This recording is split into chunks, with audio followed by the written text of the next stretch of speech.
Kväänien kielen historia, the history of the Kven language in the Kven language. Kväänit tahi kainu on kieli, mitä praatataan Finnmarkussa, joka on osa Norjaa.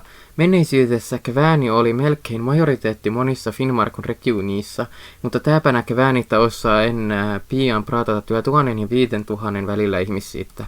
Kvääni on kehittynyt niiden suomalaisten kielestä, jotka tultiin Norjaan 1700-1800-luvulla, mutta se räknataan täpänä omaksi kieleksi Norjassa, eikä sitä enää räknata suomen dialektiksi.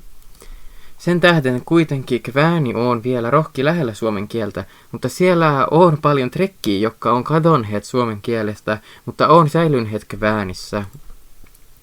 Kväänin kielessä on myös rohki suuri määrä lainoja, jotka on tulleet Norjan kielestä, että sanoja, jotka ei olleet koskaan käytössä virallisessa Suomessa.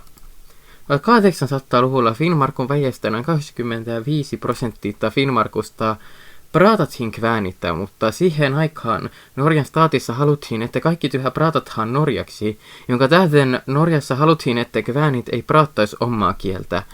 Siihen aikaan kväänit hätettiin tyhä praatata norjan kielellä virallisissa tinkoissa.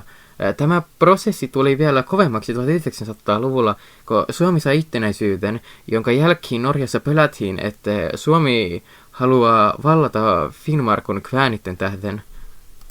Kuitenkin 1980-luvulla kväänitten alistaminen alettiin lopettaa, ja 2005-luvulla kväänissä tuli virallinen oma kieli Norjassa. Kuitenkin vielä täpänä resurssit kväänin kielen revitaliseeraamiseen ei ole tarpeeksi, vaikka tinkat on parempi kuin ennen.